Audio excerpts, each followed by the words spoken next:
임신 6개월 차. 나는 마포구에 위치한 30평 아파트 식탁에 앉아 친정에서 보내온 한우가 시어머니의 보냉백 안으로 한 팩씩 들어가는 모습을 지켜보고 있었다. 시어머니는 말했다. 내 시누이 시험 준비하느라 머리 써야 하니 이거 먹이고 너는 콩나물국이나 먹어라. 남편은 고개를 숙인 채 스마트폰만 들여다보며 젓가락질조차 멈추지 않았다. 나는 그 자리에서 식탁을 뒤엎어버렸다. 국물이 보일러가 들어오는 바닥 틈새로 흘러들었고 시어머니는 나더러 근본 없는 년이라며 비명을 질렀다. 하지만 그들은 몰랐다. 내가 친정으로 돌아간 그날 밤, 지난 3년간의 이체 내역과 녹음 파일, 그리고 산부인과 진료 기록을 모조리 이혼 전문 변호사에게 전송했다는 사실을. 3일 뒤, 그들은 나를 데리러 온 것이 아니었다. 제발 법정만은 가지 말아달라고 나에게 애원하러 온 것이었다.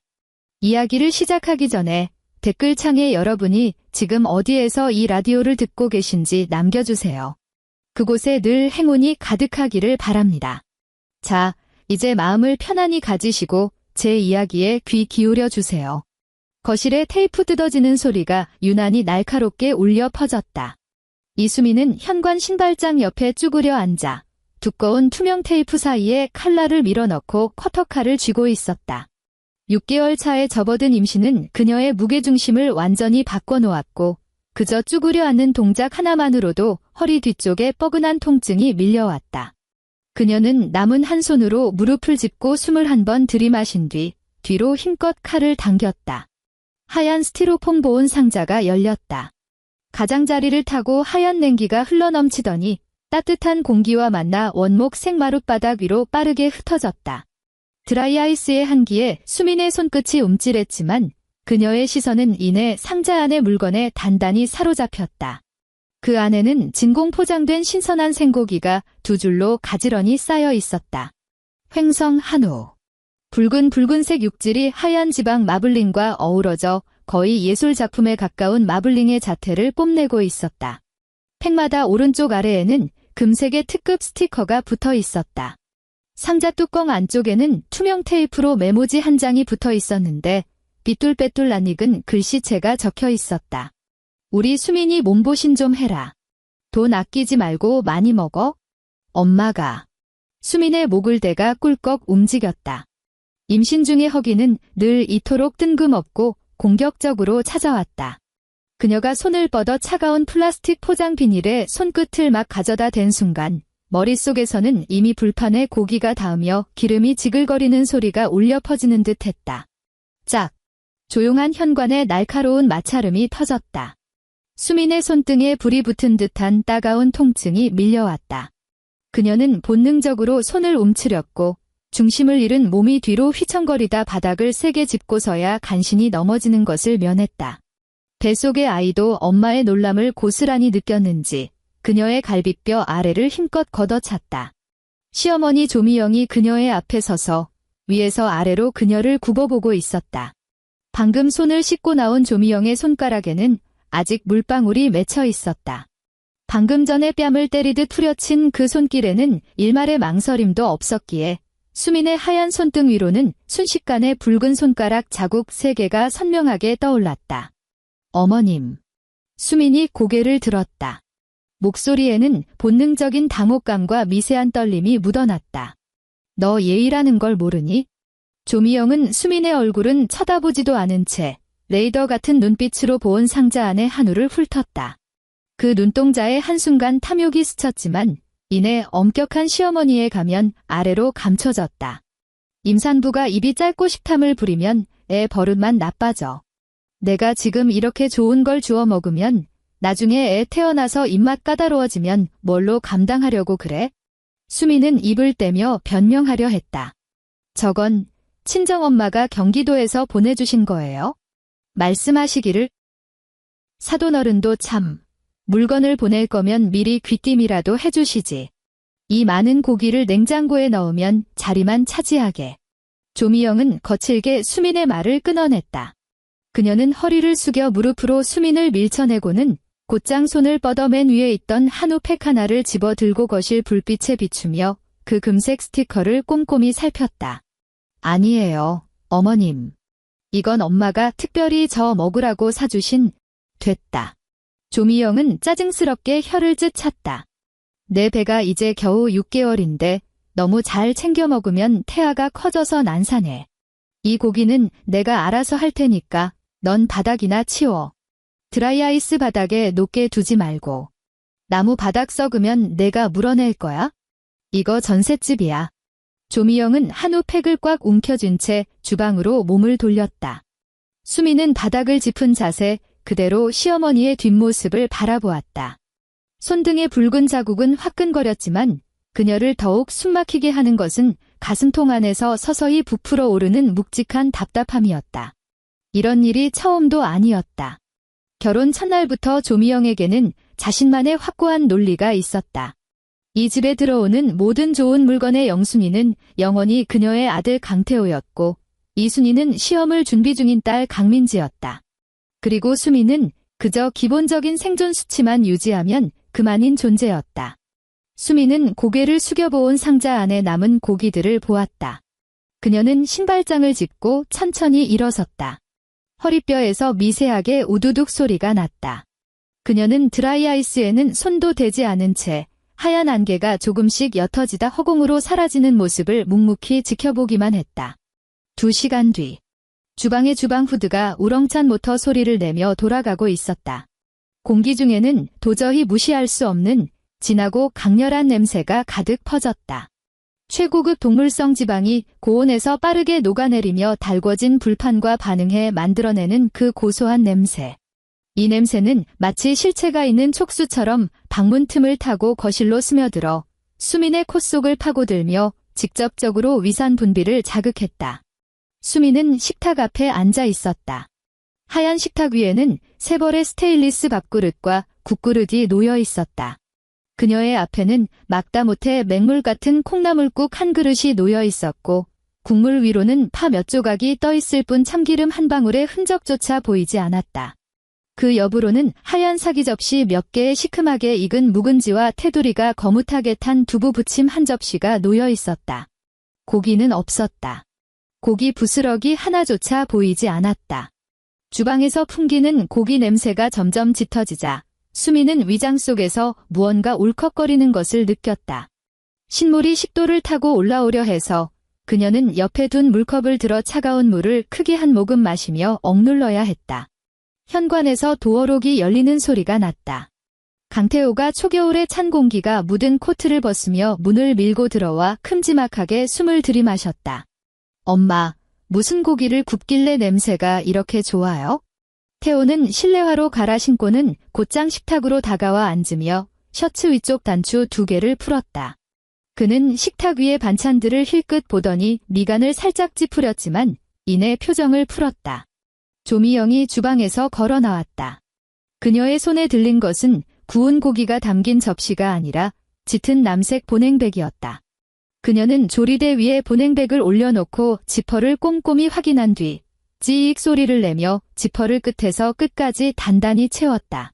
태호야, 손 씻고 있다가 가는 길에 노원구에 이것 좀 갖다 주고 가라. 조미영은 보냉백의 겉면을 툭툭 치며 노골적인 편애가 뚝뚝 묻어나는 말투로 말했다. 수민의 두 손이 무릎 위에서 서서히 말아 쥐어졌다. 그녀는 조미영을 바라보며 쩍쩍 갈라지는 목소리로 입을 열었다. 어머님, 고기는요? 조미영은 하던 동작을 멈추고 고개를 돌려 수민을 쳐다보았다. 뻔히 알면서 뭘 묻느냐는 듯한 짜증 섞인 눈빛이었다. 민지 곧 공무원 시험 보는 거 알잖아. 그 시험이 얼마나 머리를 써야 하는지 몰라? 창문 하나 없는 고시원 방구석에서 맨날 김밥만 씹어 먹더니 애가 반쪽이 됐더라니까? 조미영은 마치 민지의 그 처량함이 수민 탓이라도 되는 양 당당하게 말했다. 이 한우 품질이 참 좋길래 내가 민지 먹이려고 구워서 보온통에 담았어. 태호 편에 보내려고. 애가 이걸 먹어야 달달 외울 힘이라도 나지? 넌 집에서 허구한 날 빈둥거리는데 콩나물 먹고 장청소나 해. 고기 많이 먹어봐야 소화도 안 돼. 수민의 숨이 1초간 멎었다. 그녀는 그 짙은 남색 보냉백을 바라보았다. 친정엄마가 횡성에서 보내준 것, 그녀의 뱃속에 있는 아이가 영양분을 흡수할 수 있도록 임산부인 그녀가 좋은 고기 한 점이라도 먹을 수 있도록 보낸 것이었다. 그런데 지금 그 고기들은 다 구워진 채 통에 담겨 아이스팩과 함께 3년째 공무원 시험 합격선 근처도 못 가고 있는 시누이에게 배달될 참이었다. 그녀는 고개를 돌려 옆에 앉은 남편을 보았다. 강태호는 손에 젓가락을 쥔 채 두부 부침 한 조각을 집어 입에 넣고 있었다. 몇 번 우물거리던 그는 수민의 시선을 느꼈는지 젓가락질을 멈추지 않은 채 손등으로 콩나물국 그릇을 수민 쪽으로 슬쩍 밀어주었다. 그 동작에 국물이 출렁이며 그릇 가장자리를 타고 넘칠 뻔했다. 먹어. 태호의 말투는 너무나 평온했다. 마치 오늘의 날씨를 이야기하는 것처럼 무미건조했다. 엄마도 다 생각이 있으시겠지? 민지 고생하잖아. 밥상머리에서 집안 분위기 망치지 말고 밥이나 먹고 일찍 쉬어. 수미는 그 콩나물국을 내려다보았다. 속이 다 비칠 만큼 투명한 국물 속에서 노란 콩나물이 떠다니고 있었다. 그녀는 문득 이 국 한 그릇이 이 집안에서의 자신의 위치를 보여주는 거대한 은유 같다고 생각했다. 싸구려이고 밍밍하며 언제든 밀쳐낼 수 있는 존재. 그녀는 젓가락을 들지 않았다. 태호의 스마트폰이 액정을 위로 향한 채 식탁 위에 놓여 있었다. 바로 그때 화면이 번쩍 켜졌다. 메신저 앱에서 온 새 메시지 알림이었다. 발신자는 민지로 떠 있었다. 화면에는 사진 한 장이 그대로 미리 보기로 나타났다. 사진 속에는 윤기가 자르르 흐르는 한우가 전기 불판 위에서 가장자리에 기름을 지글거리며 구워지고 있었고 그 옆에는 정갈하게 썰린 마늘 편과 쌈장 종지가 놓여 있었다. 사진 아래로 문자 메시지가 이어졌다. 언니, 잘 먹을게. 수민의 시선은 그 글자들에 못 박힌 듯 고정되었다. 그 감사 인사에는 일말의 고마움도 없었다. 오직 위에서 아래로 내려다보는 듯한 과시와 당연하다는 식의 약탈만이 존재할 뿐이었다. 민지는 이 고기를 누가 샀는지 알고 있었다. 조미영도 알았다. 강태호도 알고 있었다. 이 세 식구는 이 일에 관해서 완벽한 침묵의 카르텔을 형성하고 있었고 그녀 이수미는 그저 자원을 조달하는 외부 공급책에 불과했던 것이다. 태호는 스마트폰 화면을 힐끗 보았다. 그의 표정에는 아무런 변화도 없었다. 그저 손가락을 뻗어 화면을 무심하게 한 번 쓱 밀어내어 잠금 화면에서 그 알림을 지워버릴 뿐이었다. 그러고는 다시 고개를 숙여 국물을 떠 마셨다. 수민의 손이 떨리기 시작했다. 처음에는 손끝의 미세한 떨림으로 시작되더니 손목으로 번졌고 이내 팔뚝 근육까지 통제할 수 없을 정도로 경련을 일으켰다. 그녀는 두 손을 등 뒤로 감추고 손톱이 손바닥을 파고들도록 꽉 쥐었다. 고통으로 이 통제 불능의 상태를 덮어보려 했지만 소용없었다. 지난 3년간의 장면들이 주마등처럼 그녀의 뇌리를 스쳐 지나갔다. 조미영이 임플란트를 할 때 전화통을 붙잡고 이가 아파 밤잠을 설친다고 한숨을 푹푹 쉬어댈 때 태호는 고개를 돌려 수민만 바라보았다. 그녀가 스마트폰을 꺼내 320만 원을 이체할 때까지. 민지가 노량진 공무원 합격 보장반에 등록하겠다며 780만 원의 학원비를 요구했을 때 조미영은 맏며느리가 엄마나 다름없는데 동생 앞길 망치는 거 볼 거냐고 했다. 시아버지가 입원했을 때 1,200만 원의 위로금 겸 병원비를 내야 했을 때 그녀는 얼굴에 철판을 깔고 친정에 가서 절반을 빌려와야 했다. 그녀는 늘 스스로를 타일렀다. 결혼은 두 집안의 결합이니 약간의 손해는 감수하는 게 당연하다고. 그녀는 약한 불에 올려진 주전자 속의 물처럼 바닥에서 뽀글뽀글 올라오는 기포를 보며 이것은 그저 수온이 변하는 과정일 뿐 대수로운 일이 아니라고 스스로를 세뇌했다. 하지만 지금 알림을 쓱 밀어버리던 태호의 그 손가락을 보며 파 한 조각조차 귀한 저 콩나물국을 보며 친정엄마의 마음이 꽉 들어찬 저 보냉백을 보며 물이 끓어 넘쳤다. 수미는 아무 말도 하지 않았다. 그녀는 천천히 자리에서 일어났다. 의자가 마룻바닥에 긁히며 끼익하는 날카로운 소음을 냈다. 태호가 젓가락질을 멈추고 미간을 찌푸린 채 고개를 들었다. 당신 뭐해? 사람 놀라게. 수미는 그를 쳐다보지 않았다. 그녀의 두 손은 식탁 모서리를 짚고 있었다. 식탁에는 하얀 방수 식탁보가 깔려 있었는데 지난달 새 생명을 맞이할 준비를 하며 그녀가 특별히 바꿔 깐 것이었다. 그녀의 손가락이 천천히 오므라들더니 식탁보의 끝자락을 꽉 틀어쥐었다. 수민아. 태호가 심상치 않은 낌새를 눈치채고 목소리를 높였다. 수민은 숨을 깊게 들이마셨다. 그리고 온몸에 체중을 실어 뒤로 힘껏 식탁보를 확 젖혀버렸다. 물리의 관성이 이 순간 절대적인 파괴력을 발휘했다. 하얀 식탁보가 허공으로 솟구치며 식탁 위의 모든 것이 균형을 잃었다. 스테인리스 식기들이 귀를 찢을 듯한 마찰음을 내며 충돌했다. 막디 맑은 그 콩나물국이 허공에서 뒤집히며 노란 콩나물 대가리들이 빗방울처럼 흩날렸고 투명한 국물은 하얀 식탁보 가장자리를 타고 뚝뚝 떨어져 보일러가 들어오는 바닥 틈새로 빠르게 스며들었다. 김치가 담겨있던 사기 접시는 마룻바닥에 떨어져 와장창 깨지며 여러 조각으로 쪼개졌고 붉은 고춧가루와 김치 국물이 태호의 새하얀 셔츠 밑단에 튀었다. 두부 부침은 식탁 모서리로 굴러떨어져 먼지를 뒤집었었다. 와장창. 주방은 죽은 듯한 정적에 휩싸였고 오직 국물이 뚝뚝 떨어지는 소리만이 맴돌았다. 태호는 젓가락을 든 자세 그대로 아수라장이 된 바닥과 자기 옷의 얼룩을 넉나간 얼굴로 쳐다보고 있었다. 뇌가 아직 눈앞에서 벌어진 정보를 처리하지 못한 듯했다. 야. 주방에서 처절한 비명이 터져나왔다.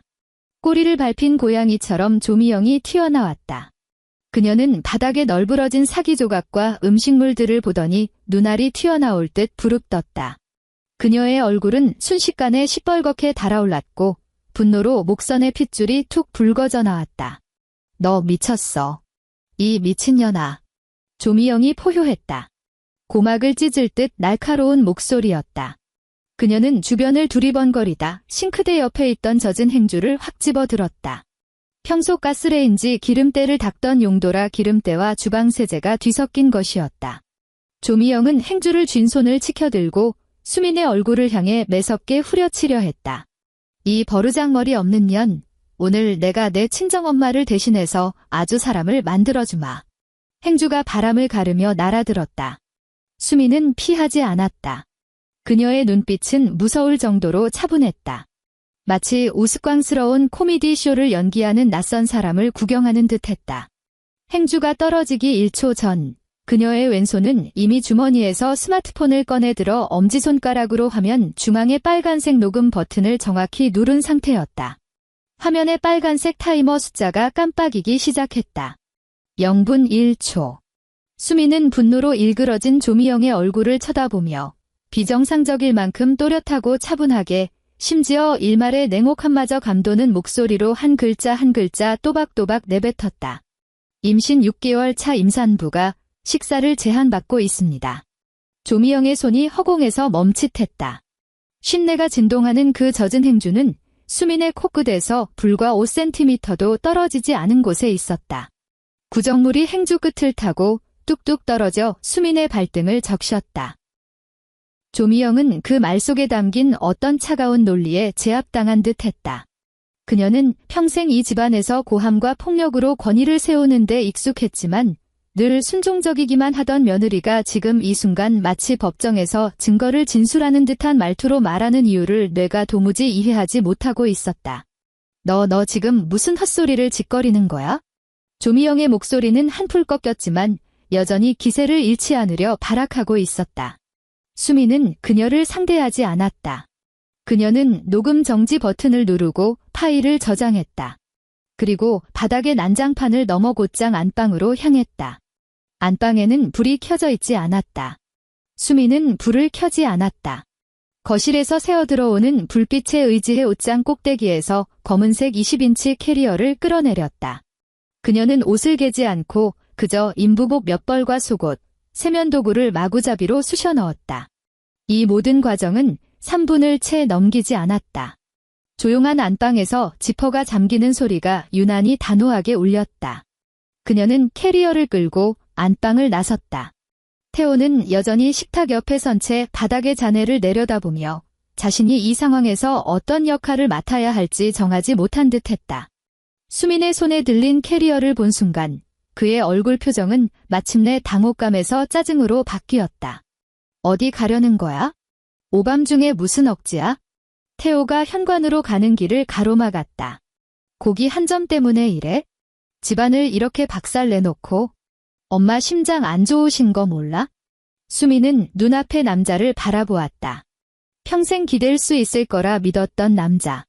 지금 이 순간에도 그의 관심사는 여전히 고기 한 점과 엄마의 심장이었다. 그는 전혀 몰랐다. 아니, 알고 싶지 않았을 것이다. 그녀를 무너뜨린 것은 그깟 한우가 아니라 지난 3년 동안 수없이 무시당하고 착취당하고 도구로 전락했던 그 수많은 밤과 낮이었다는 것을. 비켜. 수민의 목소리는 낮았지만 타협의 여지는 조금도 없었다. 태호는 멈칫했다. 수민이 자신에게 이런 명령조로 말한 것은 처음이었다.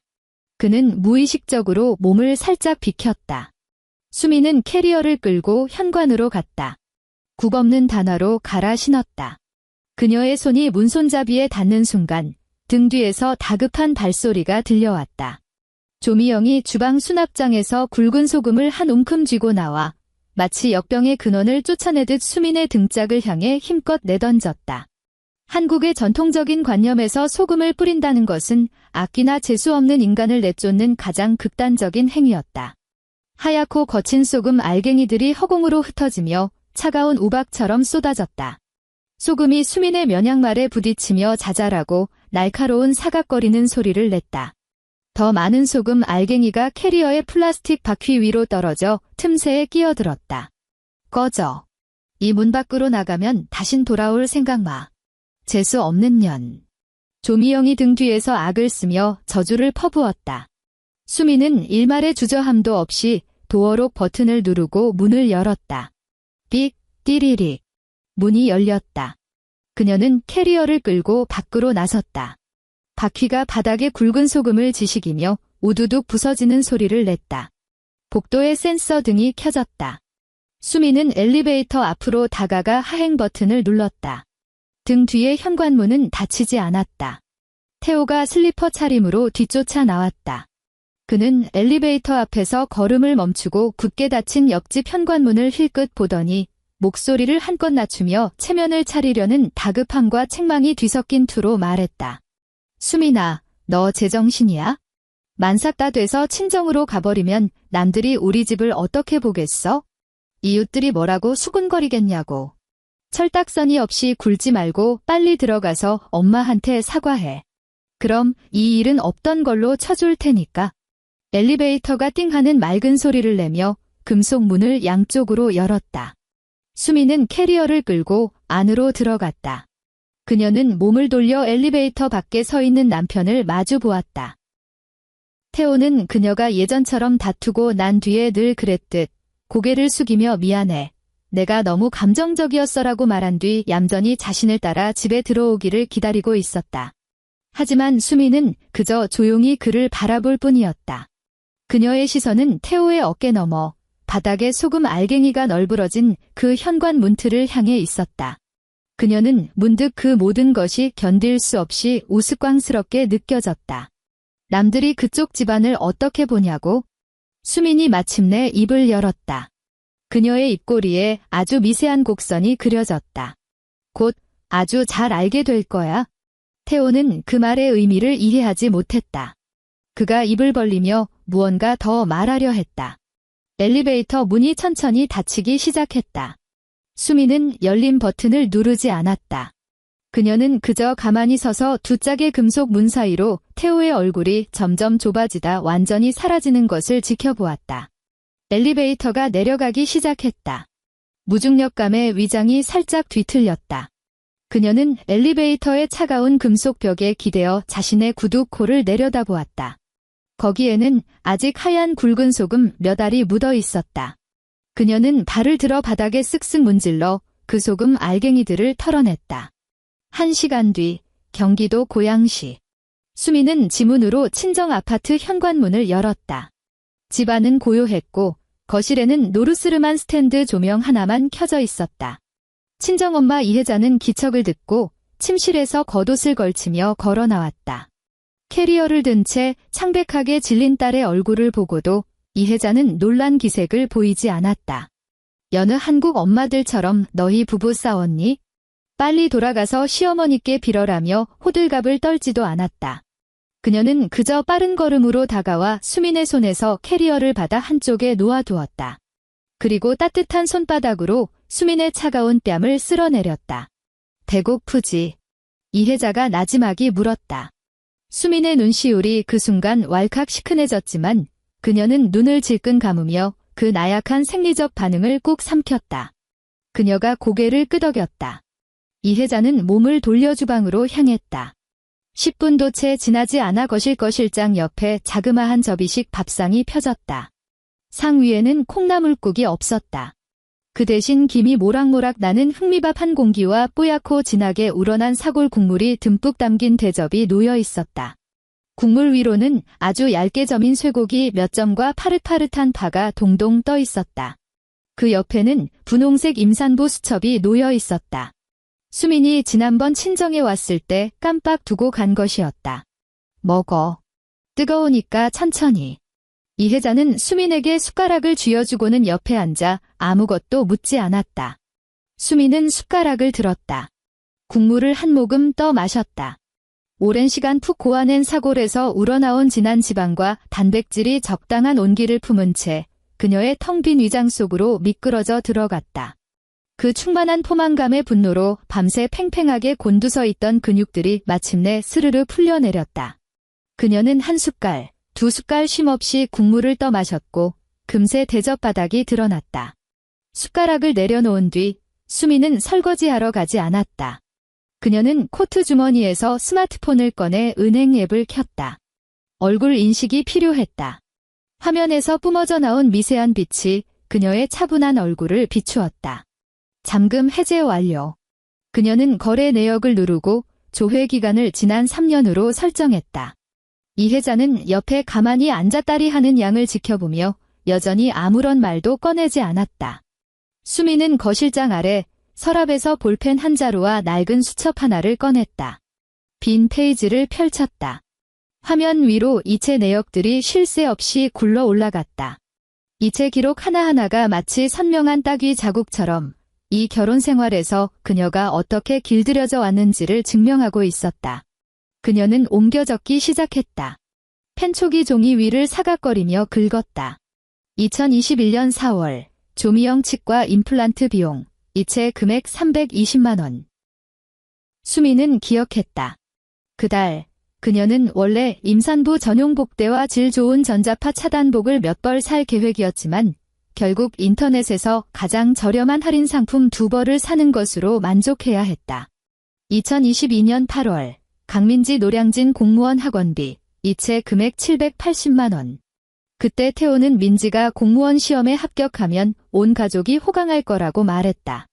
결과적으로 민지는 그 돈을 들고 노량진 일대의 PC방과 카페에서 한여름을 통째로 허비했다. 2023년 1월 시아버지 입원 위로금 및 간병비 이체 금액 1,200만 원.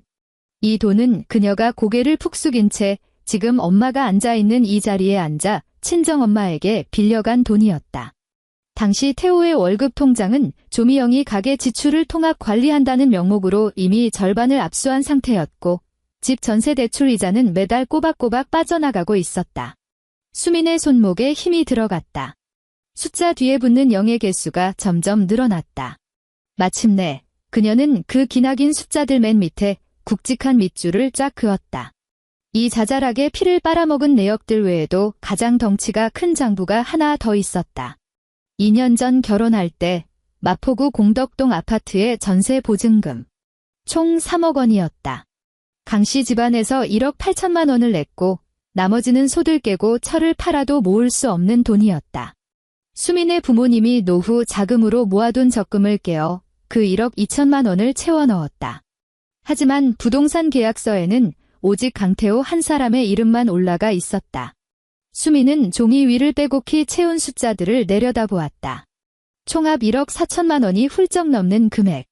이것이 이른바 가정의 화목을 유지하기 위해 그녀가 치러야 했던 대가였다. 그녀는 펜을 내려놓았다. 분홍색 산모 수첩을 집어들어 가장 최근 페이지를 펼쳤다. 초음파 사진 한 장이 붙어 있었고 태아의 윤곽은 이미 선명하게 보였다. 그녀는 사진을 보며 종이 위를 손가락으로 가만히 쓸어보았다. 이 아이가 태어나기 전 이 아이에게 강씨성이부터 조미영의 입에서 강씨 집안의 핏줄이라 불리기 전에 그녀는 반드시 이 모든 것을 끊어내야만 했다. 물은 이미 끓어 넘쳤고 다시는 고요하던 상태로 돌아갈 수 없었다. 3일 뒤 고양시에 있는 이 오래된 복도식 아파트는 늘 빛이 잘 들지 않아 어둑어둑했다. 머리 위 센서 등은 발을 쿵 굴러야만 겨우 불이 들어왔다. 오후 2시 복도 끝 엘리베이터 문이 열렸다. 조미영과 강태호가 앞서거니 뒤서거니 걸어 나왔다. 조미영은 오늘 단정한 베이지색 캐시미어 코트를 차려입었고 머리카락은 한 올에 흐트러짐 없이 빗어 넘겼으며 손에는 예쁘게 포장된 과일 바구니 하나를 들고 있었다. 바구니 안에는 알이 굵은 사과와 배가 투명한 셀로판지로 쌓인 채 빨간 리본이 묶여 있었다. 내막을 모르는 사람이 보았다면 틀림없이 임신한 며느리를 보러 온 다정한 시어머니라고 생각했을 것이다. 태호는 헬쑥해진 얼굴로 앞장서 걷고 있었다. 지난 3일간 그는 수민에게 수십 통의 전화를 걸고 수도 없이 카톡을 보냈지만 전부 일십을 당하거나 수신겁으로 넘어갔다. 집에 수민이 없자 조미영은 집안일을 거들기는커녕 매일 배달 음식이 맛없다. 빨래할 사람이 없다고 불평만 늘어놓았다. 그는 자기가 원할 때 언제든 주무를 수 있을 줄 알았던 아내가 이번에는 정말로 고개를 숙일 생각이 없다는 것을 마침내 깨달았다. 그들은 이혜자의 집 문 앞에 도착했다. 조미영은 무의식적으로 손을 들어 문을 쾅쾅 두드리려다 시선 끝에 위쪽 천장 구석에 매달린 검은색 반구형 물체를 발견했다. 복도 CCTV 카메라가 정확히 이 현관문을 비추고 있었다. 그녀의 올라가던 손이 허공에서 뻣뻣하게 굳었다. 그녀는 재빨리 표정을 갈무리하며 뭔가 꾹 참고 억울하다는 듯한 표정으로 바꾸었다. 그녀는 방범문으로 다가가 초인종을 누른 뒤 문 안쪽에서는 들리면서 복도에서는 흉해 보이지 않을 만큼의 목소리로 속삭였다. 수민아, 애미다. 어미가 널 보러 왔다. 집안에서는 아무런 기척도 없었다. 조미영은 헛기침을 한 번 하고는 말을 이었다. 그날 밤 일은 내가 성질이 좀 급해서 그랬어. 하지만 너도 어른 마음을 헤아려야지. 이제 그만 집으로 돌아가자. 임신한 여자가 시댁에 안 붙어 있고 친정에 처박혀 있는 게 말이 되니? 남들이 알면 우리 강씨 집안에서 며느리 박대하는 줄 알 거 아니야? 문은 여전히 굳게 닫혀 있었다. 태호는 슬슬 짜증이 치밀었다. 그가 한 발 다가서며 문을 향해 외쳤다. 수민아, 문 열어. 언제까지 고집 피울 거야? 엄마가 직접 널 모시러 왔잖아. 뭘 더 바라는 건데? 이 정도면 체면 충분히 살려준 거 아니야. 문 하나를 사이에 둔 것일 안. 수미는 소파에 앉아 있었다. 그녀 앞에는 노트북 한 대가 켜져 있었다. 소파 맞은편 1인용 안락의자에는 짙은 회색 정장을 입은 남자가 앉아 있었다. 금태 안경을 쓴 남자의 손 옆에는 서류 가방이 놓여 있었다. 그는 이혜자가 오래된 인맥을 통해 수소문에 모셔온 가사분쟁 전문 변호사 김도현이었다. 비디오 폰 화면이 켜져 있었고 문 밖에선 조미영의 가증스러운 얼굴과 태호의 짜증 섞인 표정이 또렷하게 보였다. 수미는 화면을 보았다. 그녀는 몸을 일으켜 문 열림 버튼을 누를 생각이 전혀 없었다. 그녀가 김 변호사를 힐끗 보았다. 김 변호사가 미세하게 고개를 끄덕이며 상황을 이해했다는 뜻을 표했다. 수민이 손가락을 뻗어 비디오 폰의 통화 버튼을 눌렀다. 문밖에 마이크가 연결되었다. 태호는 삑 하는 소리를 듣고 수민이 꼬리를 내린 줄 알고 다급히 마이크에 입을 바짝 댔다. 수민아, 빨리 문. 하지만 그가 들은 것은 수민의 목소리가 아니었다. 낮고 차분하며 지극히 직업적인 거리감이 느껴지는 남자의 목소리가 초인종 스피커를 타고 흘러나와 텅 빈 복도를 울렸다. 안녕하십니까? 강태호 씨와 조미영 씨 맞으십니까? 문 밖에 선 두 사람은 얼어붙었다. 조미영은 무의식적으로 뒤로 한 발 물러서며 경계하는 눈빛으로 그 까만색 인터폰 패널을 노려보았다. 저는 이수민 씨의 대리인 김도현 변호사입니다. 김 변호사는 소파에 앉은 채 마이크를 향해 일정한 속도로 또박또박 말했다. 현재 제1의뢰인 이수민 씨는 양측의 별거 및 향후 법적 절차에 관한 모든 사항을 저에게 공식 위임하셨습니다. 의뢰인은 현재 임신 중으로 절대적인 안정이 필요한 상태입니다. 두 분께서 계속 문 밖에서 큰 소리로 소란을 피우거나 강제로 접촉을 시도하실 경우 저희는 부득이하게 경비실을 호출하고 이를 스토킹 행위로 기록할 수밖에 없습니다. 복도는 쥐 죽은 듯 고요했다. 조미영의 손에 들려있던 과일 바구니가 손가락에 힘이 풀려 살짝 기울어졌고 바구니 안에 사과가 셀로판지에 부딪히며 부스럭거리는 소리를 냈다. 변호사? 태호의 혀가 꼬였다. 그는 늘 순종적이기만 하던 아내와 변호사라는 단어를 도무지 연결할 수가 없었다. 그렇습니다. 김 변호사의 목소리가 감정의 동요 하나 없이 계속 흘러나왔다. 별거 기간 동안의 구체적인 요구사항에 대해서는 우체국을 통해 내용 증명으로 발송해 두었습니다. 두 분께서는 그 서류를 확인해 주시기 바랍니다. 그럼 이만 돌아가 주십시오. 또 하는 소리와 함께 통화가 뚝 끊어졌다. 문밖 복도는 다시 정막에 휩싸였다. 오직 CCTV 카메라의 빨간 불빛만이 일정한 간격으로 깜빡일 뿐이었다. 같은 시각, 마포구 공덕동 아파트. 우체부가 초인종을 눌렀다. 집에 사람이 없자 우체부는 등기 우편물을 현관 밖 우편함에 밀어넣고 배달 통지서를 한 장 남겼다. 누런 서류 봉투의 오른쪽 위에는 시선을 확 잡아 끄는 새빨간 우체국 도장이 찍혀 있었다. 그리고 그 위에는 굵은 고딕체로 4글자가 또렷하게 적혀 있었다. 내용 증명. 한국의 법체계에서 내용 증명이란 법원의 소환장은 아니지만 본격적인 소송으로 가기 전 가장 강력한 법적 경고의 의미를 지닌다. 발송인이 수취인에게 특정 내용의 문서를 발송했다는 사실을 우체국이 공식적으로 증명해주는 것이다. 이는 대개 합의의 여지가 닫혔으며 법적 절차가 공식적으로 시작되었음을 뜻한다. 다음 날 저녁. 조미영은 공덕동 아파트 거실에 앉아 있었다. 태호는 출근했고 민지는 여전히 고시원에 있었다. 집안에는 그녀 혼자뿐이었다. 그녀는 거실 유리 탁자 위에 놓인 그 누런 서류 봉투를 쏘아보았다. 오후에 아래층 우편함에서 가져온 것이었다. 새빨간 소인이 마치 그녀를 비웃는 것 같았다. 그녀는 가위를 집어들고 봉투의 가장자리를 따라 잘라냈다. 봉투 안에서 A4 용지 몇 장을 빼냈다. 종이에 적힌 글씨는 차가운 인쇄체였다. 맨 위에는 내용 증명 및 요구서라고 적혀 있었다. 발신인 대리인 김도현 변호사, 의뢰인 이수민, 수신인 강태호, 조미영. 조미영은 탁자 위에 있던 미지근한 물을 한 모금 마시며 미친 듯이 뛰는 심장을 진정시키려 애썼다. 그녀는 아래로 시선을 내렸다. 제1항, 강태호 씨에게 별거 기간 중에 법정 생활비를 매월 지급할 것을 요구함. 제2항, 강태호 씨에게 태아에게 발생하는 모든 의료 및 영양 관련 비용을 부담할 것을 요구함. 제3항, 조미영 씨의 장기적인 정신적 학대 및 부당한 간섭을 근거로 정신적 손해배상을 요구함. 조미영의 호흡이 가빠지기 시작했다. 정신적 학대라니? 시어머니가 며느리 버릇 고쳐놓는 게 하늘의 이치 아니야? 이 천박한 계집애가 어디서 감히 그런 단어를 써.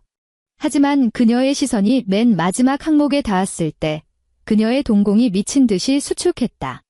제4항, 혼인 후 전세 보증금 중 여측이 부담한 1억 2천만 원의 반환을 요구함. 기한은 2주일 내로 지정 계좌로 송금할 것이며 불이행시 법원에 가압류 및 강제 집행을 신청할 것임. 1억 2천만. 조미영의 손가락에서 힘이 탁 풀렸다. 와장창. 유리컵이 마룻바닥에 떨어져 박살났다. 미지근한 물이 사방으로 튀었고 유리 파편들이 조명빛에 서늘하게 번쩍였다. 물줄기가 나무 바닥의 결을 타고 빠르게 보일러 틈새로 스며들었다. 그녀는 소파에 털썩 주저앉아 입술을 바들바들 떨었다. 그 돈은 예전에 태호 아버지가 남긴 빚을 막느라 그리고 태호의 사업 자금 명목으로 이미 다 까먹은 지 오래였다. 이제 와서 1억 2천만 원을 토해내라고. 내 목을 베어가도 그 돈은 못 내놔. 이 미친년이 조미영이 하얗게 질린 얼굴로 중얼거렸다. 하지만 더 치명적인 타격은 그 뒤에 기다리고 있었다. 고양시의 아파트. 수미는 컴퓨터 앞에 앉아 헤드폰을 끼고 있었다. 모니터 화면에는 오디오 편집 프로그램이 켜져 있었다. 그녀는 지난 3일 동안 스마트폰 백업에서 빼낸 녹음 파일들을 정리하고 있었다. 그동안 조미영과 다툴 때마다 태호가 어른한테 대든다며 적반하장으로 나오는 것을 막기 위해 조미영이 발작할 때면 몰래 녹음기를 켜는 습관이 생겼었다. 처음에는 그저 살기 위한 방어 수단이었지만 지금 그 오디오 파일들은 가장 날카로운 칼날이 되어 있었다. 그녀는 그중 가장 또렷한 파일 몇 개를 잘라냈다. 첫 번째 파일. 배경음으로 주방에서 설거지하는 물소리가 들렸다. 조미영의 날카롭고 표독스러운 목소리. 너 내 앞에서 그 억울한 표정 짓지 마. 며느리가 친정에서 가져온 건 다 시댁 물건이야. 내가 강씨 집안 문턱을 넘은 이상 내 친정의 모든 건 다 강씨 집안을 위해 써야 하는 거야. 알아들어? 두 번째 파일. 텔레비전 소리가 시끄럽게 들렸다. 조미영의 귀를 찢는 듯한 고함 소리. 넌 배가 왜 이리 잠잠해? 내가 똑똑히 말하는데 이수민, 너 아들 못 낳으면 강씨 집안대 끊기는 거야. 넌 쓸모없는 식충이 새끼라고. 수미는 이 오디오 파일들을 하나로 묶어 진실이라는 이름으로 저장했다. 그러고는 그 파일을 자신의 친오빠 이동욱에게 전송했다. 이동욱은 불같은 성격을 지녔지만 내 식구 챙기기에는 끔찍한 사람이었다. 애초에 수민이 태호와 결혼하겠다고 했을 때 강씨 집안의 꼬락서니가 맘에 안 든다며 끝까지 반대했던 것도 그였다. 지금 여동생이 보낸 녹음 파일들을 들은 그는 아무런 답장도 하지 않고 그저 바로 행동에 돌입했다. 저녁 8시. 강씨 집안 가족 카톡방. 이 단톡방에는 태호, 조미영, 시아버지, 민지, 그리고 친척 숙부모 몇 명, 그리고 애초에 결혼 준비 때문에 초대되었던 이동욱이 속해 있었다. 평소 이 방은 조미영이 퍼나르는 찌라시 건강 정보와 가끔 민지가 용돈을 뜯어낼 때 쓰는 이모티콘만 올라오는 곳이었다. 갑자기 이동욱의 프로필 사진이 툭 위로 올라왔다. 그가 압축 파일 하나를 올렸다.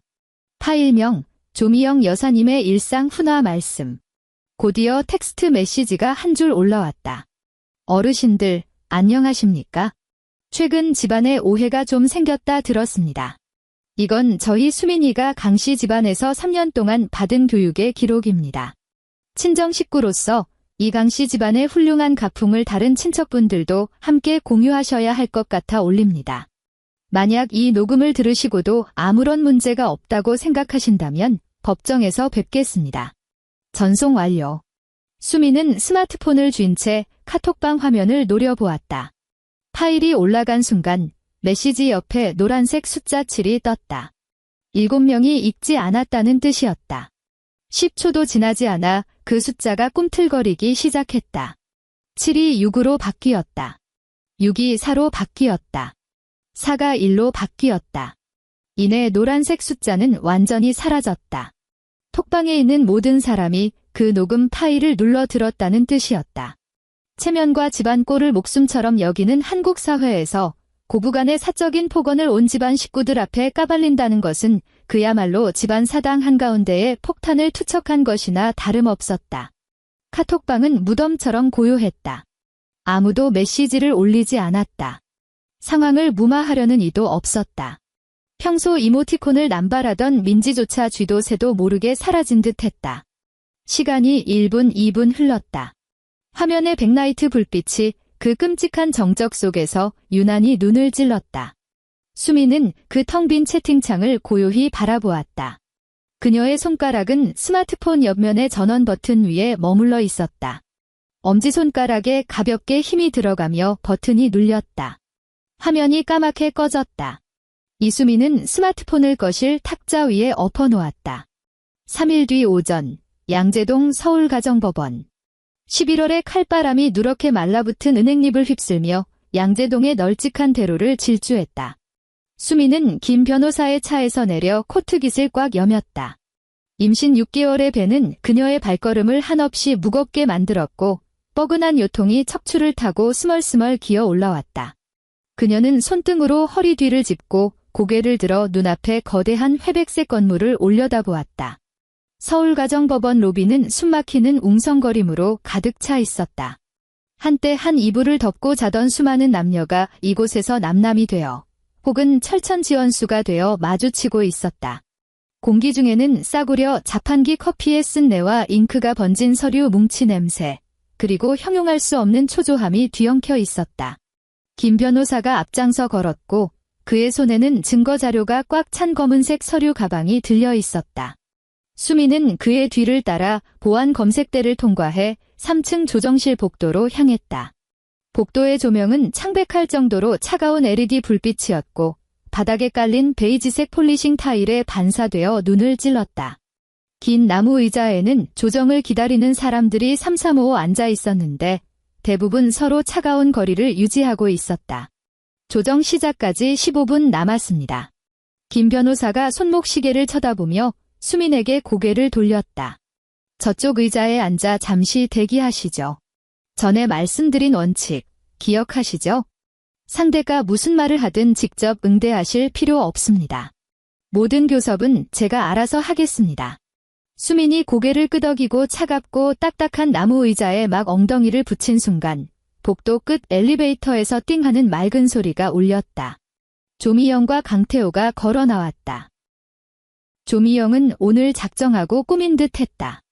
짙은 보라색 자가드 무늬 투피스를 입고 목에는 실크 스카프를 둘렀으며 한눈에 봐도 로고가 번쩍이는 명품 가방을 팔뚝에 걸치고 있었다. 그녀는 턱을 빳빳하게 쳐들고 미들리를 또각거리며 이 낯선 공공기관 안에서도 자신이 집안의 어른이라는 알량한 위엄을 세우려 애쓰고 있었다. 그 옆에 태호는 몸에 딱 붙는 짙은 회색 정장에 넥타이를 반듯하게 매고 있었다. 그는 고개를 푹 숙인 채 스마트폰만 들여다보며 미간을 잔뜩 찌푸리고 있었는데 아직 회사 일을 다 처리하지 못한 듯했다. 조미영의 시선이 레이더처럼 복도를 훑더니 단번에 나무 의자에 앉은 수민에게 꽂혔다. 그녀의 눈빛이 돌변했다.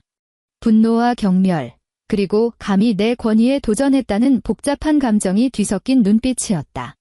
그녀의 머릿속에서 며느리가 시어머니를 법정에 세운다는 것은 천륜을 거스르는 폐륜이나 다름없었다. 이수민. 조미영의 찢어지는 듯한 목소리가 조용한 복도를 갈랐다. 근처에 앉아 조정을 기다리던 몇몇 사람이 호기심 어린 시선으로 고개를 돌렸다. 태호는 엄마의 고함에 화들짝 놀라 스마트폰을 주머니에 쑤셔 넣으며 조미영의 소매를 잡아 끌었다. 엄마, 목소리 좀 낮춰요. 여기 법원이야. 법원이 뭐 대수야? 법원은 장유유서도 안 따진대? 조미영은 아들의 손을 획부리치고는 성큼성큼 수민 앞으로 걸어갔다. 그녀는 위에서 아래로 수민을 쏘아보며 가슴을 미친 듯이 헐떡였다. 수민은 제자리에 앉은 채 양손을 무릎 위에 포개놓고 일어서지도 입을 열지도 않았다. 그녀는 분노로 기괴하게 일그러진 조미영의 얼굴을 그저 차분하게 응시할 뿐이었다. 대체 어디까지 폐악질을 부릴 셈이야? 집안 망신을 동네방네 떠벌리고 친척 단톡방에 그따위 녹음 파일이나 뿌리고 넌 아주 우리 강씨 집안 식구들이 사람들 앞에서 얼굴도 못 들고 다니게 만들 작정이지? 조미영은 이를 갈며 손가락으로 수민의 코앞을 삿대질했다. 김 변호사가 앞으로 나서 수민과 조미영 사이를 가로막았다. 조미영 씨, 말씀 조심하시고 거리 유지하십시오. 김 변호사의 목소리는 높지 않았지만 도저히 거역할 수 없는 차가운 직업적 냉기가 서려 있었다. 조미영은 김 변호사를 노려보며 코웃음을 쳤다. 당신이 뭔데 끼어들어? 이건 우리 강씨 집안일이야. 내가 내 며느리 버릇 좀 고치겠다는데 외부인이 무슨 참견이야. 그녀는 김 변호사를 피해 휙 돌아가더니 갑자기 손을 뻗어 수민의 코트 소매를 확 낚아챘다. 당장 일어나. 조미영이 거칠게 잡아당겼다. 내 배 속에 든 건 우리 강씨 집안 핏줄이야. 변호사 나부랭이 하나 데려오면 세상이 내 맘대로 될 줄 알아? 당장 들어가서 조정위원한테 소 취하한다고 말하고 나 따라 집으로 가. 수민의 몸이 앞으로 쏠리며 휘청했다. 그녀는 발버둥 치지 않고 자신을 움켜쥔 그 소나귀를 싸늘하게 내려다보았다. 이거 놔한 수민의 목소리는 아주 작았지만 소름 끼치도록 명확했다. 내가 감히 나한테 이래라 저래라 명령을 해. 조미영은 화가 머리끝까지 치밀어 올랐다. 그녀는 손을 놓기는커녕 더 꽉 움켜쥐며 남은 한 손으로는 남산만하게 부른 수민의 배를 삿대질했다. 내가 우리 강씨 집안 애를 품고 어디서 함부로 밖으로 나돌아? 오늘 당장 너 거기 아주머니. 낮고 묵직한 목소리가 조미영의 삿대질을 단박에 찢어발겼다.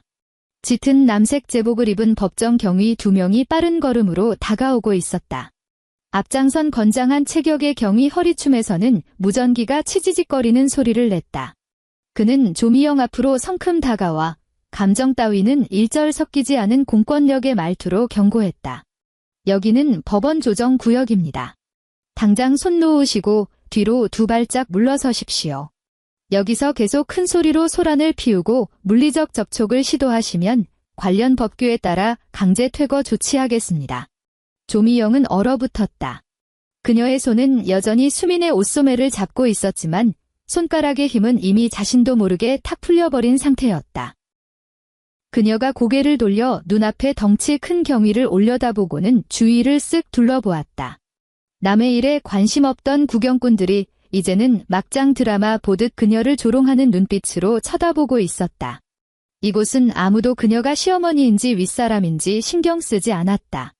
집안일이라는 핑계도 통하지 않았다. 눈부신 백색 조명과 차가운 대리석 바닥으로 둘러싸인 이 공간에서 그녀가 평생 목숨처럼 여겨왔던 시어머니의 절대 권력은 바람 빠진 불량 풍선처럼 한순간에 쪼그라들었다. 그녀의 얼굴이 화끈 달아오르더니 목줄기부터 귓바퀴까지 시뻘겋게 물들었다. 극도의 수치심이 불러온 생리적 반응이었다. 그녀는 감전이라도 된 듯 흠칫 손을 놓고 뒷걸음질을 쳤다. 하이힐이 타일 바닥을 불규칙하게 긁는 소리가 났다. 내가 그냥 얘한테 말 좀 하려고. 조미영이 더듬거리며 내뱉은 목소리에는 방금 전까지의 오만함이 완전히 증발해 있었다. 경위는 그녀의 변명 따위는 들은 척도 안 한 채 그녀가 태호의 옆으로 쭈그려 들어갈 때까지 무표정하게 지켜보기만 했다. 태호는 자신의 얼굴이 불로 지져지는 것처럼 뜨겁게 달아오르는 것을 느꼈다. 그는 고개를 푹 숙인 채 주변 사람들의 시선은 감히 마주치지도 못하고 어머니에게 속삭였다. 엄마, 제발 가만히 좀 있어요. 들어갑시다. 복도 위쪽의 전광판 화면이 번쩍거렸다. 가사조정 제3실. 신청인 이수민, 피신청인 강태호. 입실 바랍니다. 조정실 문이 밀려 열렸다. 방은 그리 크지 않았고 한가운데 직사각형 모양의 묵직한 나무 테이블이 놓여 있었다. 조정위원은 50대쯤 되어 보이는 희끗희끗한 머리의 여성으로 검은 뿔테 안경을 쓰고 있었다. 그녀 앞에는 두툼한 서류 뭉치가 쌓여 있었고 손 닿는 곳에는 따뜻한 차 한 잔이 놓여 있었다. 양측이 테이블 양쪽으로 자리를 잡았다. 수민과 김 변호사는 왼쪽, 태호와 조미영은 오른쪽에 앉았다. 조정위원이 맨 위에 놓인 기록처를 펼치고 안경을 치켜 올리며 양쪽 얼굴을 번갈아 살폈다. 오늘 진행할 건은 이혼 및 재산분할 사전 조정입니다. 조정위원이 차분한 목소리로 입을 열었다. 먼저 묻겠습니다. 피신청인 강태호 씨, 신청인이 요구하는 협의 이혼에 동의하십니까? 태호가 헛기침을 한 번 하고 몸을 살짝 앞으로 숙이며 양손을 깍지 껴 테이블 위에 올렸다. 그는 최대한 성숙하고 이성적인 가장의 모습을 연출하려 애썼다. 조정위원님, 저는 동의할 수 없습니다. 태호는 수민을 힐끗 보더니 관대하면서도 어쩔 수 없다는 듯한 표정을 지었다. 제 아내는 현재 임신 6개월입니다. 호르몬 때문에 감정 기복이 심하고 쉽게 흥분하는 시기죠. 저희 부부 사이엔 이혼할 만한 결정적인 사유가 없습니다. 그저 사소한 집안일로 오해가 생겼을 뿐입니다. 이제 곧 아이도 태어나는데 아이를 위해서라도 이 가정을 지켜야 한다고 생각합니다. 지금 저 사람이 이러는 건 그저 한때의 감정적인 투정일 뿐입니다. 조정위원은 아무런 대꾸도 없이 종이 위에 펜을 몇 번 끄적였다. 맞은편에 앉은 수미는 투정이라는 단어를 듣고도 눈 하나 깜짝하지 않았다. 그녀는 하얀 테이블 위만 멍하니 바라보며 무의식적으로 오른손 엄지로 왼손 약지 뿌리를 문지르고 있었다. 어제 빼버린 결혼 반지 자리에 남은 희미하고 둥근 자국을 피신청인께서 단순한 투정이라고 하시니 그 사소한 집안일이라는 게 도대체 무엇인지부터 확인해보죠. 김 변호사가 입을 열었다. 그가 검은색 서류 가방을 열어 아주 두꺼운 투명 파일철을 꺼냈다. 파일철의 쇠고리가 딸깍하고 열리는 소리가 텅 빈 조정실 안을 날카롭게 울렸다. 김 변호사가 첫 번째 서류를 뽑아 조정위원에게 건넸다. 이것은 신청인 이수민 씨의 지난 3년치 은행 거래 내역서입니다. 주요 고액 지출 항목에는 모두 노란색 형광펜으로 표시해 두었습니다. 조정위원이 서류를 받아들고 첫 장을 넘겼다. 강태호 씨, 김 변호사가 태호 쪽으로 고개를 돌리며 눈을 매섭게 빛냈다. 방금 결정적인 사유가 없다고 하셨죠. 그렇다면 하나 묻겠습니다. 본인의 세후 월급은 얼마입니까? 태호가 멈칫했다. 갑자기 왜 이런 질문을 하는지 이해가 되지 않았다. 그는 반사적으로 대답했다. 대략 350만 원 정도 됩니다. 좋습니다. 김 변호사가 내역서를 한 장 더 뽑아 들었다. 결혼 후 양측의 합의에 따라 강태호 씨의 급여 통장은 어머님이신 조미영 씨가 관리하기로 한 것이 맞습니까? 그렇습니다. 태호가 미간을 구겼다. 저희 어머니께서 재테크 경험도 많으시고 가계 지출을 통합 관리하는 게 훨씬 합리적이니까요. 그게 뭐 문제라도 됩니까? 합리적이라. 김 변호사는 무표정하게 고개를 끄덕였다. 그럼 설명해 보시죠. 당신 월급을 모조리 어머니가 관리하며 생활비로 쓴다면서 어째서 공덕동 전셋집 관리비와 수도세, 전기세는 왜 전부 제 의뢰인의 계좌에서 자동 이체되고 있는 겁니까? 왜 두 분의 일상적인 생활비, 대형마트 장 보는 비용, 심지어 어머님이 치과에서 임플란트 하실 때 든 320만 원까지 모조리 제 의뢰인이 결제해야 했던 겁니까? 태호의 얼굴색이 변했다. 그는 변명하려고 입을 열었다. 그건 어머니께서 정기적금으로 묶어두셔서 가끔 현금 융통이 안 될 때가 있어서. 적금이요. 김 변호사가 파일철에서 또 다른 서류 한 장을 쓱 빼내더니 아예 태호 앞으로 밀어버렸다. 이건 저희가 법원에 사실조회 신청을 해서 확보한 귀하의 계좌 내역입니다. 지난 3년간 당신이 조미영 씨 계좌로 꼬박꼬박 송금한 350만 원 중 매달 200만 원은 동부증권 주식 계좌로 직행했습니다. 그리고 남은 돈은 전부 조미영 씨 개인의 고급 에스테틱 마사지 비용과 백화점 쇼핑에 쓰였고요. 그리고 김 변호사가 잠시 말을 멈추고 태호 옆에 앉아 허옇게 질려가는 조미영을 향해 시선을 돌렸다. 그리고 당신 여동생 강민지 씨의 노량진 고시원 월세를 내는데 쓰였더군요. 조정실은 무덤처럼 적막해졌다. 에어컨 송풍구에서 뿜어져 나오는 미세한 바람소리만이 공간을 채웠다. 태호는 은행의 새빨간 도장이 찍힌 그 계좌 내역서를 뚫어지게 바라보았다. 종이 위를 가득 채운 검은 숫자들은 마치 눈알을 파고드는 개미 떼 같았다. 그는 자신이 이 집안의 든든한 기둥이라 굳게 믿어 의심치 않았다. 자신이 피땀 흘려번 돈으로 온 가족이 남부럽지 않게 산다고 자부했다. 배달 음식으로 끼니를 때우면서도 어머니가 챙겨주신다 여겼고 콩나물국을 먹는 아내를 보며 고생 안 하고 호강한다고 생각했다. 하지만 그는 단 한 번도 영수증과 장부를 제대로 들여다본 적이 없었다. 공덕동 아파트의 겨울철 난방비가 얼마나 무서운지, 민지의 고시원비가 한 달에 얼마씩 깨지는지 알 턱이 없었다. 더구나 어머니가 입버릇처럼 말하던 재테크라는 게 주식계좌에 구멍을 틀어막는 돌려막기라는 사실은 더더욱 몰랐다. 그뿐만이 아닙니다. 김 변호사는 태호에게 숨 돌릴 틈도 주지 않고 다음 페이지를 넘겼다.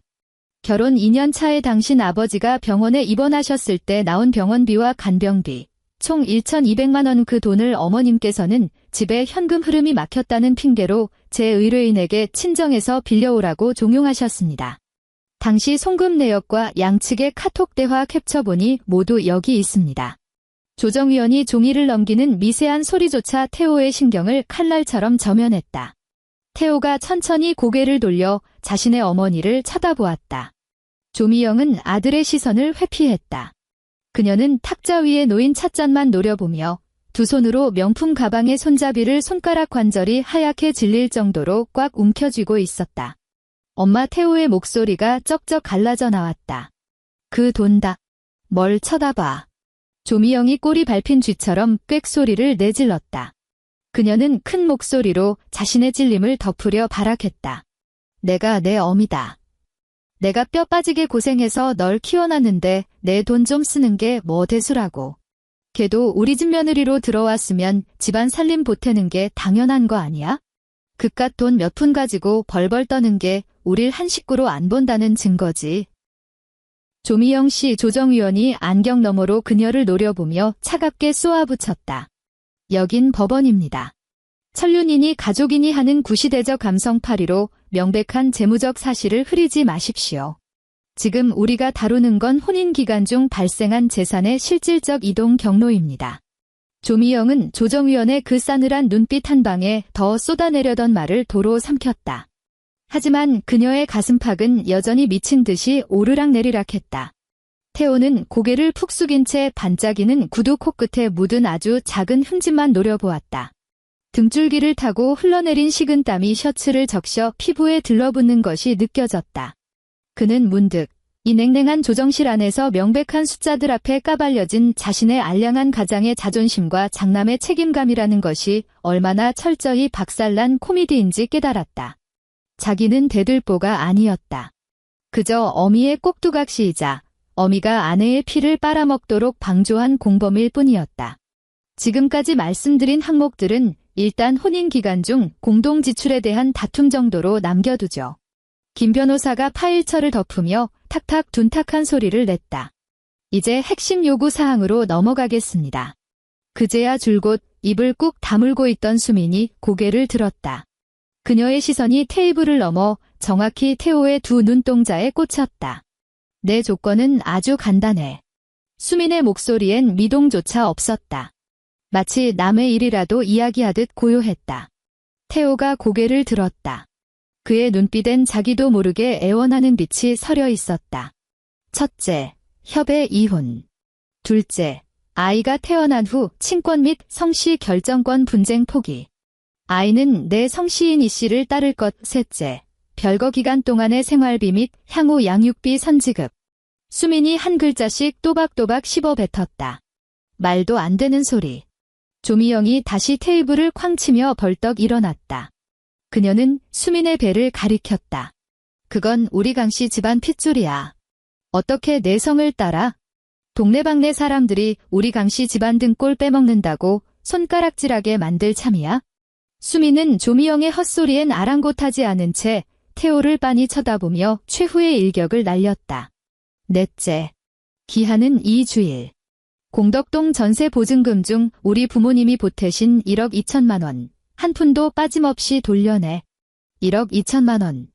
태호가 멍청하게 되물었다. 그때 전세 3억 중에 어머님이 1억 8천밖에 없다고 하셨잖아. 나머지 1억 2천. 우리 부모님 노후 자금 털어서 맞춘 거야? 수민의 말투는 단조로웠다.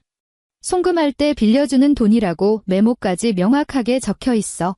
이제 그 돈, 원금의 이자까지 쳐서 다 돌려받을 거야. 태호가 황급히 고개를 돌려 어머니를 보았다. 조미영의 시뻘겋던 얼굴은 이미 시체처럼 하얗게 질려 있었다. 엄마 그 돈 어딨어요?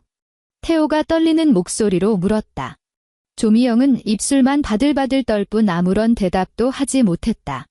그 돈은 이미 주식시장에서 반토막이 났고 남은 돈은 민지의 학원비 펑크를 메우는데 다 털어넣은 지 오래였다. 만약 그 돈을 당장 내놓지 못하겠다면? 수민이 상체를 살짝 숙이며 깍지 낀 두 손을 테이블 위에 올렸다. 그녀의 눈빛이 비수처럼 예리하게 빛났다. 김 변호사님, 저쪽이 거부할 경우 어떻게 되는지 설명해 주시죠. 이 주일 내로 반환이 이행되지 않을 경우 김 변호사가 안경을 축혀 올렸다. 저희는 즉각 법원에 가압류를 신청할 예정입니다. 공덕동 아파트에 가압류를 거는 것은 물론이고 강태호 씨가 재직 중인 동아신용평가 인사팀 앞으로 급여 압류 통지서를 발송할 것입니다. 동아신용평가. 그 회사 이름을 듣는 순간 태호의 동공이 미친 듯이 수축했다. 그가 다니는 곳은 기업 신용도를 평가하는 전문 금융기관이었다. 이런 류의 회사는 직원 개인의 재무 상태나 법적 분쟁에 대해 결벽에 가까울 정도로 엄격한 잣대를 들이댔다. 만약 회사 인사팀의 거액의 채무 소송으로 인한 급여 압류 통지서가 날아든다면 그의 커리어는 그날로 끝장나는 것이었다. 승진은커녕 지금 당장 목이 달아날 판이었다.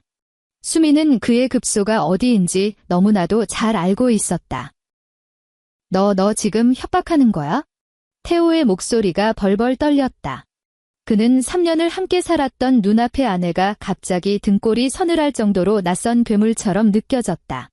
협박이 아니라 정당한 재산권 행사야. 수민이 의자 등받이에 푹 기대어 앉았다. 아직도 내가 감정적으로 투정 부린다고 생각해? 서류에 사인하기 싫으면 해. 소송으로 가면 되니까. 다만 소송 진행되는 동안 당신 회사 책상 위로 무슨 서류가 날아갈지는 나도 장담 못해. 태호는 두 주먹을 꽉 틀어쥐었다. 벼랑 끝까지 몰려버렸다는 사실을 뼈저리게 깨달았다. 퇴로 따윈 없었다. 마지막 조건이 하나 더 남아있어. 수미는 조미영을 응시했다. 예전처럼 고개를 푹 숙이던 기색은 온데간데 없이 그저 싸늘한 얼음장 같은 눈빛이었다. 지난 3년간 조미영 씨가 내게 가한 지속적인 언어폭력과 식사 제한, 그리고 그날 밤 현관에서 저지른 폭력 행위를 근거로 수민이 잠시 말을 멈추고 공기 중에 무거운 쇳덩어리 같은 단어들을 하나하나 내리꽂았다. 나는 조미영 씨에게 서면 각서를 요구해. 이혼 성립 이후 어떠한 형태로든 나와 내 아이에게 접근하는 것을 금지한다는 내용. 만약 이를 위반할 시 나는 즉각 법원에 정식으로 접근 금지 가처분을 신청할 거야. 이 독사 같은 년. 조미영이 마침내 이성을 잃고 테이블 위에 있던 찻잔을 집어 던지려 했다. 쾅. 조정위원이 나무망치를 들어 받침대를 부서져라 내리쳤다. 조미영 씨, 당장 그 손 내려놓으십시오. 여기서 한 번만 더 폭력적인 성향을 보이면 즉시 법정 경위를 호출하고 불리한 증거로 기록에 올리겠습니다. 조정위원이 벼락같이 호통을 쳤다. 조미영의 손이 허공에서 딱 굳어버렸다. 찻잔 속에 뜨거운 찬물이 출렁이며 테이블 위로 엎질러졌다. 그녀는 조정위원의 매서운 눈초리와 김 변호사의 냉혹한 얼굴을 번갈아 보다가 마지막으로 자신의 아들에게 시선을 돌렸다. 태호는 어머니를 쳐다보지도 않았다. 그는 영혼이 쏙 빠져나간 허수아비처럼 의자에 푹 주저앉아 있었다. 사인할게. 태호가 두 눈을 질끈 감고 기어들어가는 목소리로 중얼거렸다. 그 조건들 다 받아들이겠어. 태호야. 조미영이 단말마처럼 비명을 질렀다. 엄마, 제발 그 입 좀 다물어. 태호가 눈을 번쩍 뜨고 텅 빈 동공으로 소리쳤다. 나 회사에서 잘리는 꼴 보고 싶어서 환장했어요. 조정실 안에는 종이장 넘어가는 소리만 스산하게 맴돌았다. 수미는 태호가 펜을 쥐고 합의서에 서명하는 모습을 지켜보았다. 펜촉이 종이 위를 사각거리며 긁어냈다. 승리의 환희도 복수의 짜릿함도 느껴지지 않았다. 그저 곰팡내 나는 커다란 바위덩어리가 3년 만에 명치끝에서 치워진 듯한 기분일 뿐이었다. 한 달 뒤.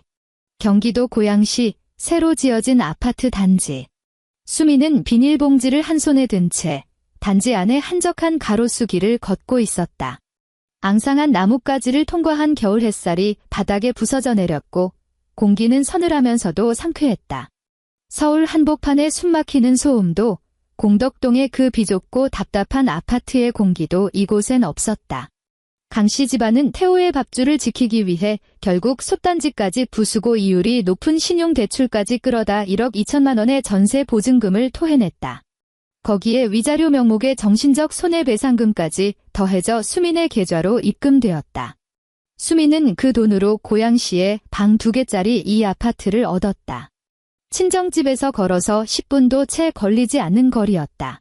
그녀가 현관문 앞에 서서 도어록 화면을 터치했다. 띠. 6자리 숫자, 그녀 자신의 생일이었다. 삐로롱 하는 경쾌한 멜로디와 함께 잠금이 풀렸다. 수미는 문을 밀고 들어가 푹신하면 슬리퍼로 갈아 신었다. 거실엔 도톰한 러그가 깔려 있었고 통유리창을 뚫고 들어온 햇살이 방 안을 가득 채우고 있었다. 산더미처럼 쌓여있던 빨랫감도 코를 찌르던 시큼한 쉰내 나는 김치 냄새도 없었다. 그녀는 주방으로 가서 조리대 위에 비닐봉지를 올려놓았다. 새로 산 양문형 냉장고의 문을 열었다. 냉장고 안은 티끌 하나 없이 깔끔했고 냄새가 섞인 찌꺼기 반찬 따위는 존재하지 않았다. 그녀는 비닐봉지 안의 물건들을 하나씩 꺼내기 시작했다. 횡성 한우 2팩, 냉장실에 가장 잘 보이는 칸에 나란히 올려놓았다. 고칼슘 우유 2팩, 알이 굵고 새빨간 딸기 1팩. 예전에는 마트에서 들었다 놨다만 몇 번씩 반복하며 감히 집어들지 못했던 비싼 품종이었다. 그리고 임산부 전용 종합 비타민과 칼슘제 몇 병. 그녀는 물건들을 제자리에 차곡차곡 정리했다. 차가운 우유 팩을 만지고 싱싱한 딸기 표면의 미세한 솜털을 손끝으로 느낄 때마다 그녀는 자신의 텅 빈 삶이 다시 한 칸씩 채워지는 것을 느꼈다. 냉장고 문을 닫자 고무 패킹이 짝하고 가볍게 달라붙는 소리가 났다. 수미는 미지근한 물을 한 잔 따라 거실 소파로 다가가 앉았다. 배는 제법 많이 불러왔고 태동은 하루가 다르게 잦아지고 강해졌다. 그녀는 배 위에 살포시 두 손을 얹고 그 작은 생명체가 안에서 이리저리 꿈틀거리는 기적을 온몸으로 느꼈다. 탁자 위에 스마트폰 화면이 번쩍이며 징하고 짧은 진동을 냈다. 문자 메시지였다. 수민이 스마트폰을 집어들었다. 발신자는 저장되지 않은 낯선 번호였지만 그녀는 첫눈에 그게 누구인지 알아챘다. 언니, 저 민지예요. 수민은 무표정한 얼굴로 화면을 내려다보았다. 오빠한테 얘기 다 들었어요. 사실 그날 고기는 제가 진짜로 먹으려던 게 아니었어요. 엄마가 억지로 구워주신 거였고 저는 사돈어른이 언니 주려고 보낸 건 줄 꿈에도 몰랐어요. 저 최근에 시험 또 떨어져서 노량진 고시원 방도 빼고 본가로 들어왔거든요. 요즘 집이 매일 전쟁통이에요. 오빠는 맨날 술만 퍼마시고 엄마는 매일 울기만 하시고. 언니, 제발 우리 한 번만 용서해주면 안 될까요? 곧 태어날 아이를 봐서라도. 수민의 시선이 제가 진짜로 먹으려던 게 아니었어요라는 문장에 1초간 머물렀다.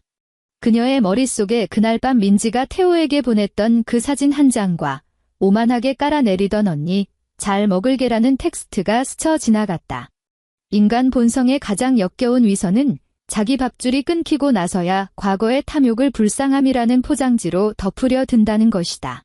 민지가 시험에 떨어져 고시원에서 쫓겨났다는 것은 강씨 집안이 더 이상 밑 빠진 독에 물 붓기식으로 자금을 댈 여력이 끊겼다는 뜻이었다. 그녀가 이 문자를 보낸 이유는 일말의 죄책감 때문이 아니었다.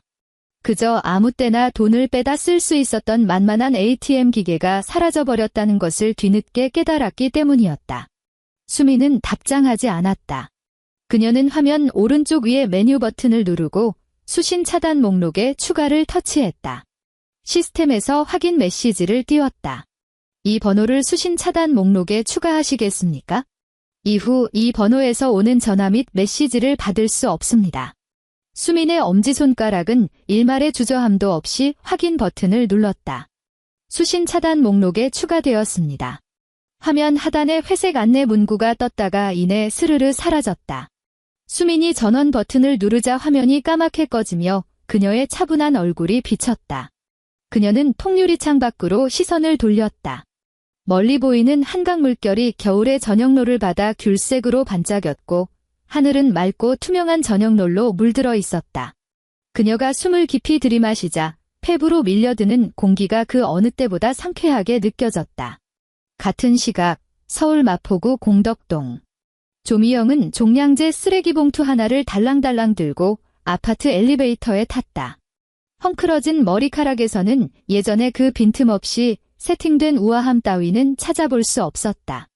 수민에게 줘야 할 돈을 마련하느라 자기가 애지중지하던 폐물까지 모조리 내다 팔아야 했고 태호는 아예 다달이 주던 생활비마저 매몰차게 끊어버렸다. 엘리베이터가 5층에서 멈추고 문이 열렸다. 1층에 사는 이웃집 아주머니가 막장을 보고 돌아온 듯 양손 무겁게 봉투를 들고 탔다. 조미영을 본 아주머니가 너스레를 떨며 인사를 건넸다. 아이고, 태호 엄마 쓰레기 버리러 가요? 아주머니의 시선이 조미영의 비쩍 마른 얼굴을 슥 훑고 지나갔다. 근데 요즘 댁에 임신한 며느리가 통 안 보이네? 달수 따져보니까 이제 곧 애 낳을 때 다 되지 않았소? 친정에서 몸조리하고 있나 봐. 애 낳고 나면 시어머니가 직접 산후조리해주러 가야겠네. 한국의 동네 커뮤니티에서 이런 식의 걱정을 빙자한 오지랖은 사실 가장 예리하고 치명적인 뒷조사나 다름없었다. 조미영의 얼굴이 빳빳하게 굳어버렸다. 그녀는 아주머니의 그 번들거리는 눈빛이 마치 대바늘로 제 얼굴을 찌르는 것 같았다. 사실을 털어놓을 수는 없었다. 만약 이 동네방네 사람들이 며느리 학대하다가 1억 2천만 원이 넘는 전세금을 홀라당 토해내고 쫓겨났다는 걸, 심지어 아들이 접근 금지 각서까지 썼다는 걸 알게 되는 날에는 쪽팔려서 동네 마트조차 고개를 들고 나갈 수 없을 터였다. 그렇죠. 조미영은 얼굴 근육이 덜덜 떨리는 것을 애써 숨기며 억지 웃음을 쥐어짜냈다. 요즘 애들이 어디 우리 세대 같나. 지들 엄마 품에 끼고 있는 걸 좋아하지? 애 낳으면 그때 가서 봐야지. 우리야 어른이니까 애들 하는 대로 다 맞춰주는 거지 뭐. 아주머니가 알듯 모를 듯한 표정으로 고개를 끄덕거렸다. 하기야, 요즘 다들 그렇다 치더라도. 시어머니가 며느리 산후조리 안 해주면 밖에서 듣는 사람들이 죄다 흉볼 텐데 참. 띵. 엘리베이터가 1층에 도착했다. 조미영은 마치 등 뒤에서 귀신이라도 쫓아오는 양 헐레벌떡 뛰쳐나갔다. 쓰레기 봉투 가장자리가 닫히는 문짝에 긁히며 찌익 하는 날카로운 소리를 냈다. 그녀는 젠걸음으로 쓰레기장으로 향하면서도 주변을 지나는 모든 사람이 자기를 비웃고 흉보는 것만 같아 소름이 돋았다. 그녀의 굽은 등은 더 이상 펴질 기미가 보이지 않았다. 3개월 뒤, 고양시의 한 산부인과 병원 분만실. 눈을 찌를 듯 밝은 무영등 불빛이 새하얀 시트 위로 쏟아져 내렸다. 공기 중에는 독한 소독약 냄새와 비릿한 땀 냄새가 엉겨붙어 있었다. 자, 숨 들이마시고 습, 후, 밀어내세요. 옳지, 아주 좋아요. 아이 머리 보입니다. 간호사의 격려 섞인 목소리가 귓가에 울려 퍼졌다. 수미는 분만대 위에 누워 있었다. 머리카락은 땀에 완전히 절어 이마에 찰싹 들러붙어 있었다. 골반뼈를 생으로 으스러뜨리는 것만 같은 쓰나미처럼 밀려드는 끔찍한 진통이 한 파도 한 파도 그녀의 몸을 휩쓸고 지나갔다. 그녀의 두 손은 침대 양옆의 쇠기둥을 부서져라 꽉 부여잡고 있었고 손톱은 핏기가 싹 가셔 하얗게 질려 있었다. 분만대 오른쪽에서는 묵윤복을 입은 어머니 이혜자가 수민의 남은 한 손을 꼭 움켜쥐고 있었다. 이혜자의 눈시울은 새빨갛게 충혈되어 눈물이 그렁그렁했지만 억지로 울음소리를 삼킨 채 수건으로 연신 딸의 이마에 맺힌 땀을 닦아주고만 있었다. 수민아, 조금만 참아. 엄마 여기 있어? 엄마가 계속 내 곁에 있어? 이혜자의 덜덜 떨리는 목소리엔 끝없는 애틋함이 묻어났다. 수민은 이를 악물었다. 비명조차 지르지 않았다. 그저 목구멍 깊은 곳에서 짐승 같은 거친 신음만 억눌려 터져나올 뿐이었다. 힘을 쥐어짤 때마다 온몸의 생명력이 한계치까지 뜯겨나가는 기분이었다. 하지만 이 극단적인 고통의 한가운데서도 그녀의 정신만큼은 소름 끼치도록 맑고 또렷했다. 그녀는 지난 3년간 그 하얀 식탁 앞에 홀로 앉아 맹물 같은 콩나물국을 내려다보던 수많은 날들을 떠올렸다. 하얀 냉기를 뿜어내던 그 횡성 한우 세트와 자신의 손등을 후려치던 조미영의 매서운 소나귀를 떠올렸다. 자신에게 콩나물국을 쓱 밀어내며 밥상머리에서 분위기 망치지 말라고 짓거리던 태호의 목소리를 떠올렸다. 자신을 가축처럼 길들이고 뼈를 발라 삼켜버리려 했던 그 역겨운 폭력들은 지금 이 찬란한 생명의 탄생 앞에서는 깃털보다 가볍고 하찮은 찌꺼기일 뿐이었다. 마지막으로 한 번 더. 깊게 숨 들이마시고 푸이 힘주세요. 의사가 고함을 질렀다. 수미는 두 눈을 질끈 감고 가슴통 안에 마지막 남은 숨통을 아랫배 쪽으로 미친 듯이 밀어냈다. 친정엄마의 따스한 손을 부서져라 꽉 잡았다. 응애, 응애. 우렁차고 생명력 넘치는 첫 울음소리가 분만실의 공기를 날카롭게 찢어발겼다. 그 소리는 너무나도 맑았고 도저히 거부할 수 없는 절대적인 힘을 품은 채 이 세상에 완벽히 새로운 생명이 강림했음을 선포하고 있었다. 나왔습니다. 아주 건강한 공주님이에요. 간호사가 흥분한 목소리로 외쳤다. 활시위처럼 팽팽하게 당겨졌던 수민의 몸이 그제야 바스라지듯 풀려내렸다. 헐떡이는 폐부 속으로 신선한 공기가 거칠게 밀려 들어왔다. 그녀가 천천히 눈을 뜨자 핑하고 시야가 흐려졌다. 간호사가 아직 미끈한 양수에 젖어 새빨갛게 달아오른 그 자그마한 생명체를 수민의 가슴팍 위에 조심스레 올려주었다. 아기의 따끈따끈한 피부가 그녀의 맨살에 닿았다. 그 감촉은 너무도 강렬하고 확실한 현실이었다. 수민은 고개를 내려 제품에 안긴 그 자그마한 몸뚱이를 내려다보았다. 꽉 쥔 두 주먹, 아직 다 뜨지 못한 두 눈, 그리고 잘게 이어지는 훌쩍임. 이혜자는 결국 참지 못하고 입을 틀어막은 채 오열을 터뜨렸고 굵은 눈물방울이 뚝뚝 떨어져 수민의 베갯니들 적셨다. 엄마, 울지마. 수민이 사포에 긁힌 듯 쉰 목소리로 희미하게 미소를 지었다. 그녀는 쇳덩이처럼 무거워진 오른팔을 간신히 들어올려 집게 손가락으로 아기의 보들보들한 뺨을 살짝 건드렸다. 아기는 엄마의 냄새를 맡은 건지 자그마한 머리를 꼬물거리며 수민의 손바닥 안으로 파고들었다. 수민은 손끝으로 전해지는 그 따스한 온기를 온전히 느꼈다. 지금 이 순간 그녀의 마음속엔 과거의 원한이나 미래에 대한 거창한 다짐 같은 건 남아있지 않았다. 그녀는 그저 제 품 안의 딸을 평온하게 바라보며 마음속으로 단 한 가지 사실만을 명확히 못 박았다. 그녀는 절대 두 번 다시는 자신을 혹은 자신의 딸을 남의 집 식탁 구석에 앉혀두고 고기 한 점 적선해주길 기다리는 신세로 만들지 않을 것이라고. 간호사가 산후 영양식이 담긴 스테인리스 수레를 밀고 들어왔다. 바퀴가 바닥을 구르며 드르륵거리는 가벼운 소리를 냈다. 산모님, 체력 떨어졌으니 이제 뭐라도 좀 드셔야 해요. 간호사가 부드럽게 웃으며 말했다. 식판이 옆에 있는 간이 테이블 위로 올려졌다. 푹 고아낸 진한 미역국 한 대접, 김이 모락모락 나는 흰쌀밥 한 공기, 그리고 정갈하게 담긴 밑반찬 몇 접시. 수민은 아기에게서 손을 거두고 천천히 상체를 일으켜 식탁 위에 놓인 숟가락을 집어들었다. 엔드.